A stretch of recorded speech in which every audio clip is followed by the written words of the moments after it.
So in this video, we're going to talk about how the way that you're cooking in your kitchen may have the ability to create a leaky gut issue, which can lead to increased inflammation, food sensitivity issues, and even autoimmune problems. So we're going to go over some studies here to help you understand how this can come about, steps you can take to either avoid this or correct the problem. Let's jump in.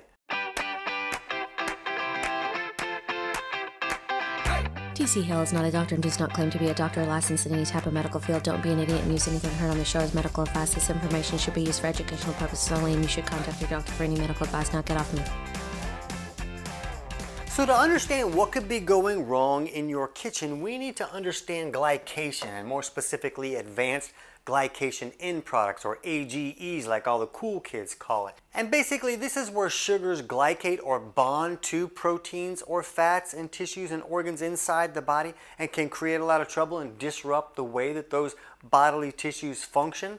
And these can happen endogenously, which means that they're being created inside the body, and this is very common, especially when blood sugar is high. But there are also exogenous AGEs that are coming in on the food that we're eating, or they're being created on the food because of the way that we're creating this. And a lot of people just feel like, this is just happening inside the body. Your body is making these AGEs, and what you eat doesn't really matter.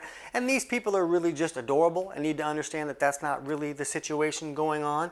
What we eat and the way that we prepare it really counts.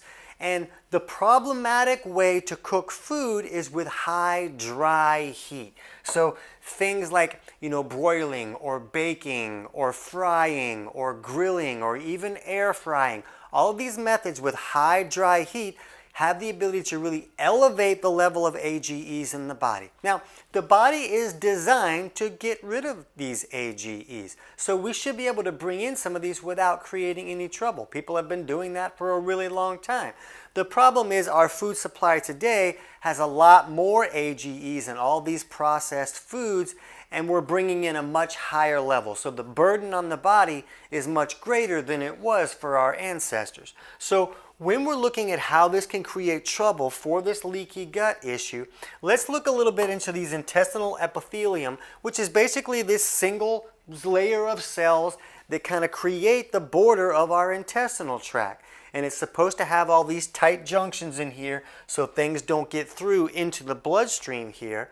But when these junctions start to open up for one reason or another, now a lot of this bad stuff gets into the bloodstream and can create a lot of trouble. So let's look at this study here on dietary advanced glycation end products interacting with the intestinal epithelium. And they say this decreased expression of tight junction proteins could be indicative of development of leaky gut, which was also suggested by modest increase of plasma LPS levels. And this LPS is just like an endotoxin from bacteria. And when these junctions become more permeable, now these toxins from the bacteria in our gut can kind of get into the bloodstream and create a lot of trouble.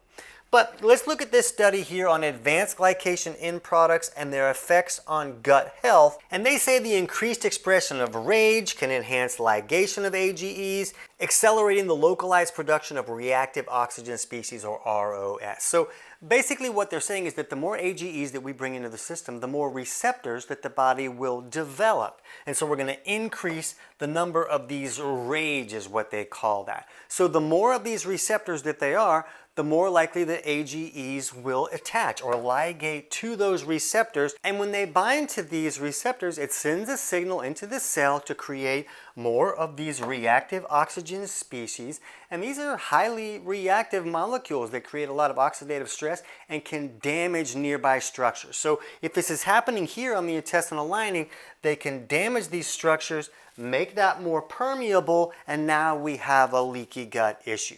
So this seems to be the worst with glycated proteins, especially when, cooking proteins in a way that they're going to create this, browning effect, or maybe you're barbecuing chicken you're adding sugar to it and then heating it. That's really going to create a lot of glycation.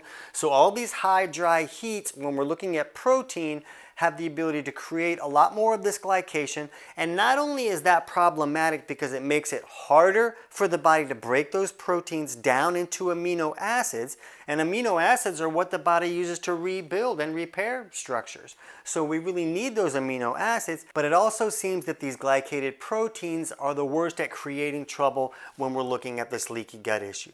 So let's look at this study on dietary advanced glycation in products promote food allergy by disrupting intestinal barrier and enhancing Th2 immunity. And they kind of said that there was a lot of studies that show that AGEs are very correlated with these food allergy type issues, but nobody had really figured out why. So when they went into this study, they said that consumption of dietary AGEs induced an alert gut epithelium and intestinal barrier dysfunction that facilitated downstream type 2 immunity through innate signaling cascades, ultimately leading to the misinterpretation of food allergens as threats. So when they're talking about this Th2 immune system, this is basically just an arm of our adaptive immune system that was evolved to protect us from parasites and toxins. But this study is showing us that AGEs have the ability to kind of trigger that into action, and now the body is viewing these food particles that are coming in as an invader, and your body's basically going to war against a peanut butter sandwich